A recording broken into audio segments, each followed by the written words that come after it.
Le chiffre du jour, cher Emmanuel, la France qui est dans le top 5. Le top 5 de la compétitivité des grands pays. Voilà, cette rubrique, on va la rebaptiser la bonne nouvelle du jour. J'adore, J'ai décidé d'être j'achète. positif et effectivement c'est un travail assez approfondi que vient de sortir le cabinet de consultants BCG qui montre que la France est dans le top 5 de la compétitivité mondiale dans 6 grands secteurs sur 12. Alors ils ont élaboré des critères assez précis, hein. Ils ont pris par exemple les coûts de production, les coûts de transport, les émissions de CO2, les délais de livraison et conclusion, la France est championne dans l'agroalimentaire, les biens de grande consommation, la mode, la pétrochimie, l'automobile et la chimie. En revanche, il y a quelques secteurs comme la biopharmacie ou l'électronique, où là, la France n'est même pas dans le top 10 des 20 grands pays qui comptent dans le monde. Or, rappelez-vous, hein, la biopharmacie, l'électronique avec les C'est dommage parce que c'est quand même des domaines en ce moment plutôt stratégiques. Exactement. On nous dit que il faut que nous retrouvions notre souveraineté dans ces secteurs-là.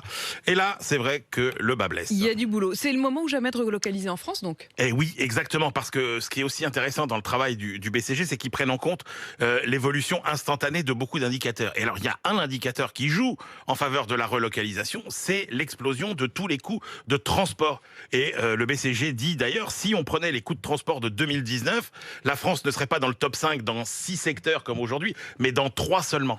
Et ça, c'est un avantage qui va durer, puisque notamment, on va aussi tenir compte de plus en plus dans les prix du transport, vous savez, des émissions de carbone, et donc il va y avoir un prix de plus en plus élevé du carbone, et nous sommes les champions du bas carbone, il faut le rappeler, grâce à notre nucléaire. Tiens, je vous donne le chiffre des émissions. Là, à cette seconde, à la seconde où je vous parle, à 6h26 et 37 secondes, la France émet 99 grammes de CO2 par kilowattheure, 99 grammes, 435 pour l'Allemagne, 383 pour l'Italie, 227 pour l'Espagne. Cocorico.